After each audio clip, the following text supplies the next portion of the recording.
Saya akan menjawab beberapa soal random mengenai persiapan ujian akhir semester ya. Nilai K yang memenuhi untuk persamaan Kx kuadrat ditambah 4x min 12 sama dengan 0 sehingga mempunyai akar kembar adalah syarat akar kembar. Syarat akar kembar berarti diskriminan sama dengan 0 ya. D itu punya rumus B kuadrat min 4AC sama dengan 0. Kalau kita lihat di situ ada Kx kuadrat ditambah 4x min 12 sama dengan 0. Maka posisi K adalah A, posisi 4 adalah B, posisi min 12 adalah C. Nah, kita masukkan ke dalam rumus ini. Maka berubah jadi B kuadrat, jadi B-nya adalah 4. 4 kuadrat dikurangi 4 dikali A, A-nya adalah K, dan C-nya adalah negatif 12. Sama dengan 0. 4 kuadrat 16 dikurangi min dikali min berarti plus 48K sama dengan 0. 16 kita pindahkan, 48K sama dengan negatif 16. Dengan demikian K sama dengan negatif 16 per 48. Kita sederhanakan jadinya K sama dengan negatif 1/3. Ya, selesai. Ada jawabannya. Next, pertanyaan selanjutnya. Berikut ini yang bukan merupakan persamaan kuadrat adalah yang bukan persamaan kuadrat. Kalau kita lihat selanjutnya ini yang A adalah persamaan kuadrat. Kenapa? Bentuknya x kuadrat ditambah xy min 4 sama dengan xy. Di sini ada x kuadrat, jelas. Maka di sini persamaan kuadrat.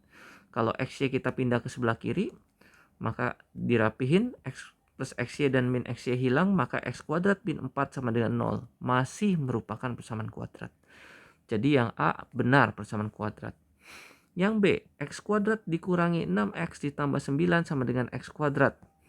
X kuadrat kita pindahkan ke sebelah kiri, maka x kuadrat dikurangi x kuadrat habis. Hasilnya min 6x ditambah 9 sama dengan 0. Nah, di sini tidak ada kuadratnya ya, tidak ada x berpangkat 2, berderajat 2. Maka pernyataan B ini adalah salah, bukan persamaan kuadrat. Maka kita dapatkan hasilnya adalah B. Dan pertanyaan selanjutnya. Ya, di sini ada bentuk pangkat-pangkatan. 2A pangkat 5B dibagi 16A kuadrat B pangkat 4, kita pangkat dengan negatif 1. Pertama saya beresin yang di dalam dulu, 2 dan 16 kita coret, berarti sisa 8. A pangkat 5 dan A pangkat 2 kita coret, ini dibagi, berarti pangkatnya dikurang. 5 dikurangi 2, berarti pangkat 3. Dan B pun juga sama, B pangkat 1 dan B pangkat 4, maka sisa B pangkat 3. Berarti kalau disederhanakan, yang di atas sisa A pangkat 3 per yang di bawah sisa 8, B pangkat 3 di pangkat negatif 1. 8 sendiri itu adalah bentuk perpangkatan dari 2 pangkat 3. Kita rubah jadi 2 pangkat 3. Di pangkat negatif 1 artinya dibalik. Atas jadi bawah, bawah jadi atas. Maka berubah 2 pangkat 3 B pangkat 3 per A pangkat 3. Lalu kita tarik keluar pangkat 3-nya. 2B per A di pangkat 3. Ya, inilah jawabannya. Nah, ini jawabannya. Option 2 ya. Pertanyaan selanjutnya. Kalau kita lihat di sini akar 4 dari 81 ditambah 6 akar 3 dari 8 dikurangi 5 dikali 3 di pangkat setengah. Akar 81 dari 4 sendiri ini kebetulan 3. Enak ya. Kok bisa 3? Iya, 3 pangkat 4 itu 81. Berarti 3 pangkat 4 di akar 3. Berarti ini 4 dikali 3 ditambah 6 dikali sama dengan ini 8 akar 3 adalah 2. Dikurangi 5 3 pangkat setengah, berarti 3 akar dari 3. 4 kali 3 12 ditambah 12 dikurangi 5 akar 3. 12 ditambah 12 24 dikurangi 5 akar 3. Ya, selesai. Inilah jawabannya. Dan tidak ada jawabannya. Kemungkinan salah soal ya. Kita lanjutkan. Bentuk rasional, namanya bentuk rasional berarti merasionalkan ya. Kenapa rasional? Intinya adalah dalam bentuk pecahan tidak boleh akar per ya, per akar 5. Nah, seperti ini. 3 akar 5 kurangi 10 dibagi akar 5. Jadi untuk menghilangkan bentuk akarnya kita kali dengan akar yang sama, yaitu kali akar 5 per akar 5. Yang atas berarti jadi 3 akar 5 dikurangi 10, kita kali dengan akar 5, biar enak saya taruh di depan, dibagi akar 5 kali akar 5 adalah 5. Distributif dimasukin ya, akar 5 kali 3 akar 5, akar 5 kali akar 5 dulu, 5 dikali 3, 3 dikali 5, dikurangi akar 5 dikali negatif 10, 10 akar 5 dibagi 5. Dan semuanya bisa dibagi 5, maka saya bagi 5 semuanya. Hasilnya adalah 3 dikurangi 2 akar 5. Jawabannya adalah A. Ya, dapat. Selanjutnya. Ya, ini pertanyaan selanjutnya. 3P pangkat 2 ditambah 4P pangkat 2. Saya pangkatin dulu ya bagian atasnya. 3P pangkat 2 di pangkat 2 berarti jadi 9P pangkat 4. 9P pangkat 4 ditambah 4P pangkat 2 di pangkat 2. 16P pangkat 4 dibagi, ini bentuknya adalah, ini saya tulis rumusnya dulu ya, X kuadrat dikurangi Y kuadrat ya, bentuk X kuadrat kurangi Y kuadrat, maka hasilnya adalah X plus Y, X min Y ya. Dengan cara demikian hasilnya X plus Y, X min Y, maka hasilnya adalah 3P ditambah 2P dikali 3P dikurangi 2P. Ini kita kerjakan, yang atasnya bisa diselesaikan, jadinya 25P pangkat 4 dibagi 3P tambah 2P, 5P dikali P. P pangkat 4 dibagi P, P pangkat 3. P pangkat 3 dibagi P, P pangkat 2. 25 bagi 5 berarti 5. Ya, jadi 5P pangkat 2 sama dengan 80. Ya, saya ketinggalan sama dengan 80-nya ya. Berarti 5P pangkat 2 sama dengan 80, berarti P pangkat 2 adalah 80 dibagi 5 sama dengan 16. Selesai. Ya, ada jawabannya. Next. Ya, pertanyaan selanjutnya, bentuk pangkat ya, eksponen ini. 8 itu kita rubah jadi 2 pangkat 3. 2 di pangkat 3 kita pangkat dengan X plus 1 per 2. Sama dengan 2 dikali 2 pangkat setengah. Ya, akar 2 itu adalah 2 pangkat setengah. Maaf tergeser. Kita lanjutkan. Pangkat dipangkat berarti dikali. Berarti kita kalikan 2 dipangkat 3x plus 3 per 2 sama dengan 2 dikali 2 pangkat. Kalau dikali pangkatnya ditambah. Ini sama aja 2 pangkat 1.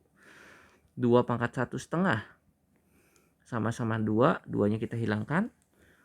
3x ditambah 3 dibagi 2 sama dengan 1 setengah. Saya rubah jadi pecahan biasa. 3 per 2. Sama-sama per 2 hilang. 3x plus 3 sama dengan 3. Plus 3 pindah, minus 3. 3x sama dengan 0. X sama dengan 0. Selesai. Ya, ada jawabannya.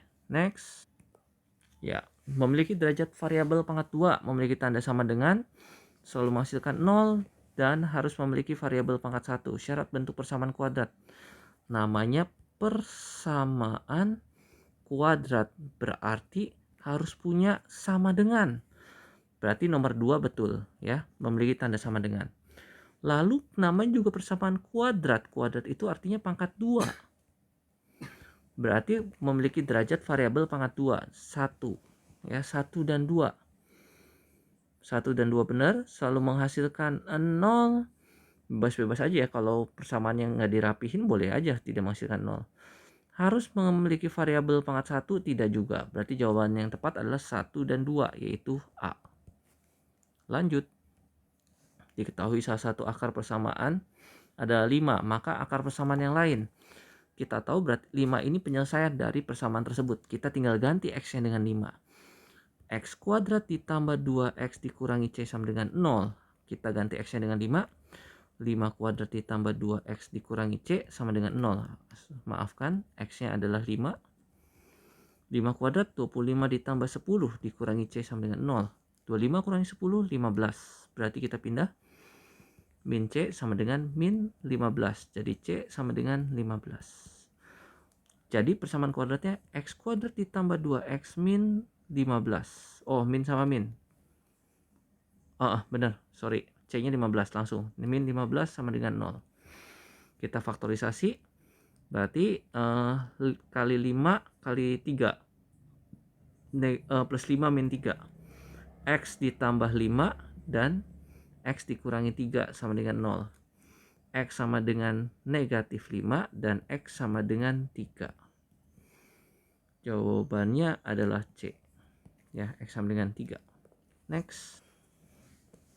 Jika A dan B adalah akar-akar persamaan dari, tentukan nilai A kuadrat ditambah B kuadrat ya. Berarti ini kayak kita pakai itu ya, sifat-sifat akar. X kuadrat dikurangi 3X ditambah 4 sama dengan 0. Berarti akarnya A dan B, maka A plus B adalah min B per A. Jadi jawabannya adalah negatif 3, 3 per 1 sama dengan 3. Dan kita tahu A kali B adalah C per A. C-nya adalah 4. 4 per 1 sama dengan 4. Setelah itu yang ditanya A kuadrat ditambah B kuadrat. Apa nih A kuadrat tambah B kuadrat? Rumusnya adalah A plus B kuadrat dikurangi 2AB. Ya, sebentar saya periksa dulu. Ya, betul. A plus B kuadrat. A plus B-nya kita dapat 3. 3 kuadrat dikurangi 2 kali AB. AB-nya adalah 4. 9 dikurangi 8. Jawabannya adalah 1. Ada. Next. Ya, semoga terbaca soalnya. Sebuah persegi panjang dengan panjang sekian, lebar sekian. Jika luas. Ya. Persegi panjang punya luas. Luas persegi panjang adalah panjang dikali lebar. Luasnya kita tahu 34. Sama dengan panjangnya adalah X plus 6 dan lebarnya adalah X min 9. Jadi persamaan kuadrat ya. Maka kita selesaikan sebelah kanan dulu. X kuadrat ditambah 6X dikurangi 9X dikurangi 54 sama dengan 34. Saya pindahkan ke kanan semua. 0 sama dengan X kuadrat. 6X dikurangi 9X negatif 3X. 34 pindahin negatif 34 berarti negatif 88 ya. 88, yes betul. Negatif 88. Negatif 88 kita faktorisasi. Cukup besar ya. 88 itu 8 dikali 11. 8, 9, 10, 11 pas. Berarti 8 dan 11. X plus 8 dan X min 11 sama dengan 0. Berarti jawabannya X sama dengan negatif 8 atau X sama dengan 11. Maka nilai X yang mungkin adalah jawabannya adalah 11. Yang negatif 8 tidak mungkin. Loh, kok kenapa negatif 8 tidak mungkin? Karena persegi panjang, panjangnya tidak mungkin negatif. Kalau kita masukin negatif 8 ke X plus 6 ini, negatif 8 tambah 6 berarti negatif 2. Loh, panjangnya negatif 2. Kan aneh. Lanjut. Ya, diketahui sebuah sumbu simetri dari fungsi adalah 4. Maka nilai yang memungkinkan. Sumbu simetri dari fungsi kuadrat. Sumbu simetri dari fungsi kuadrat X sama dengan min B per 2A. Itu rumusnya ya. Dan kita tahu X-nya adalah 4. 4 sama dengan min B. Min B-nya tetap min B. Berarti min dan min jadi plus B per 2A. 2 kali 1. Berarti nilai B sama dengan 8. 8. Mudah banget ya. Jawabannya A. Yeay. Lanjut. Jika fungsi fx sama dengan f2 sama dengan 8 maka nilai A. Kita kelihatan, kita masukin aja. Wait sebentar, baterainya lemah, saya charger dulu. Oke, baterainya sudah cas ya. Kita lanjutkan. Ini jika fungsi fx, oke, f2 sama dengan 8. Artinya x-nya kita ganti dengan 2 dan fx-nya nilainya 8. Fx nilainya 8. Fx sama dengan AX kuadrat ditambah 13X dikurangi 10. Fx 8 sama dengan A, X-nya 2, 2 kuadrat ditambah 13 dikali 2 dikurangi 10. 2 kuadrat 4, jadi 8 sama dengan 4A ini berapa ini? 26. Tambah 26 dikurangi 10. Kita pindahkan semua ke kiri. 8 dikurangi 26 ditambah 10 sama dengan 4A. 18, berarti negatif 8 ya. Negatif 8 sama dengan 4A, berarti A sama dengan negatif 2. Selesai, ada jawaban. Next, diketahui nilai nilai minimum min 9. Nilai minimum, titik minimum itu punya rumus min B per 2A, D per min 4A. Berarti yang namanya nilai minimum itu ini ya, D per min 4A. Kita masukin ke rumus ini aja. D itu B kuadrat min 4AC per negatif 4A sama dengan nilai minimumnya negatif 9. Kita masukin. B-nya adalah 4. 4 kuadrat dikurangi 4 dikali A1 dikali C adalah A. Negatif A per negatif 4 dikali 1 sama dengan negatif 9. Negatif 4 saya pindah ke kanan, kita selesaikan atasnya. 4 kuadrat 16 min plus 4A sama dengan negatif 4 kita pindahin, berarti kali negatif 4 hasilnya 36. 4A sama dengan 20, berarti A sama dengan 5. 20 dibagi 4 ya, ada. Lanjut, titik R ditranslasi. R kita minus 7, B kita translasi dengan min 7, 5. Dapatlah, dilanjutkan dengan translasi dapat tertentu. Kita lanjutkan lagi dengan translasi 12, 6. Menghasilkan bayangan 12, 6 di sini ya, 12, 6. Maka menghasilkan bayangan R double aksen A, 5. A,5 ya. Yang atasnya dulu negatif 7 ditambah negatif 7, berarti negatif 14. Di sini R-nya adalah negatif 14,5 ditambah B, 5 plus B ya, berdasarkan sebelah kiri. Kalau berdasarkan sebelah kanan berarti kebalikan. Ini langsung aja ya, saya main yang sama. Negatif 14 ditambah 12. Negatif 14 ditambah 12 adalah A. Negatif 14 ditambah 12 adalah A. Berarti A adalah negatif 2. Dan 5B ditambah 6. 5B ditambah 6 sama dengan 5. 5B ditambah 6 sama dengan 5. 5B sama dengan 6 min 6. Min 1. Berarti B sama dengan min 1 per 5. Oke, nggak ada jawaban. Apakah saya ada yang salah? Kita cek dulu. Oke, kesalahannya di sini. B ditambah 5 kok 5B. Astaga, udah malam guys. Ya, jadi tetap B ditambah 5 ya di sini. B ditambah 5 ditambah 6. Saya hapus bagian B-nya. B ditambah 5 ditambah 6. B tambah 5 tambah 6 sama dengan 5. Sama dengan 5. B plus 11 sama dengan 5. B sama dengan negatif 6. Jadi jawabannya negatif 2 dan negatif 6. Ya, ada. Next. Oke, ternyata itu terakhir. Akhirnya selesai juga. Berapa soal tadi kita sudah jawab. Barangkali ada masih pertanyaan, boleh silahkan di komentar ataupun juga WhatsApp. Thank you.